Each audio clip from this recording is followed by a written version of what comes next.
پیغمبر کی قوتوں کے خلاف کھڑے ہو گئے۔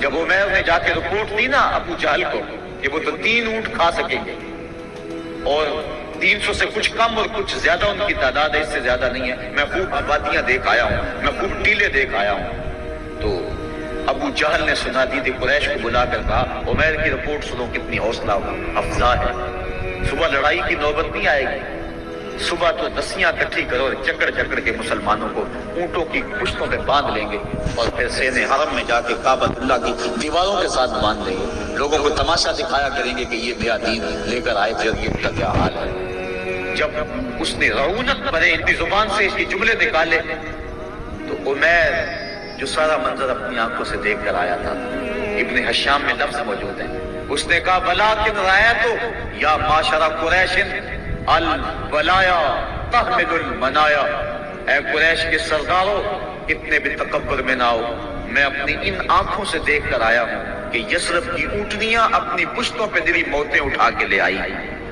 ان کے بدن پہ چیتڑے ہیں، ان کے پیٹ کمر سے لگے ہوئے ہیں، لیکن وہ زخمی سانپوں کی طرح پیچ و تاب کھا رہے ہیں، کل ان میں سے کوئی نہیں مرے گا جب تک تم میں سے ایک ایک کو لڑ نہیں جاتا، تم تو یہ کہتے ہو رسیاں اکٹھی کرو، میرا مشورہ مانتے ہو تو رات کے اندھیرے میں بھاگ سکتے ہو تو بھاگ جاؤ، اس قوم سے لڑنا تمہارے بس کا روگ نہیں ہے جو مرنے کے لیے آئی ہے۔ اتنی بڑی قوت کو دیکھ کر ان کے سینے میں خوف پیدا نہیں ہوا، بلکہ آپ جانتے ہیں بدر کی تاریخ گواہ ہے کہ 2 گھوڑے تھے، ایک روایت میں صرف ایک گھوڑا تھا، 6 زرہیں تھی، 8 تلواریں تھیں، 70 اونٹ تھے، اور جن کے پاس تلواریں تھیں انہوں نے کھجوروں کے ڈنڈے توڑ لیے اور ہواؤں میں لہرانے شروع کر دیے۔ جب یہ ملکوتی قافلہ مدینے سے باہر نکل رہا تھا، دکانوں پہ یہودی عیسائی بیٹھے تھے، انہوں نے کہا مسلمانوں کس بل بوتے پہ جا رہے ہو، کس برتے پہ جا رہے ہو، کون سا آسرا ہے تمہارا، آلات حرب و ضرب تو تمہارے پاس موجود نہیں، اتنی بڑی قوت سے ٹکرانے جا رہے ہو جو کیل کانٹے سے اور اسلحے سے آلات حرب و ضرب سے لیس ہو کے آئی ہے، تم مقابلہ کیسے کر پاؤ گے، کس بل بوتے پہ جا رہے ہو؟ حضور کملی اوڑے ساتھ ساتھ چل رہے تھے، صحابہ نے اشارہ کر کے کہا نہ تیغ و تیر پر تکیا، نہ خنجر پر، نہ بالے پر، بھروسہ ہے تو اس سادی سی کالی کملی والے پر۔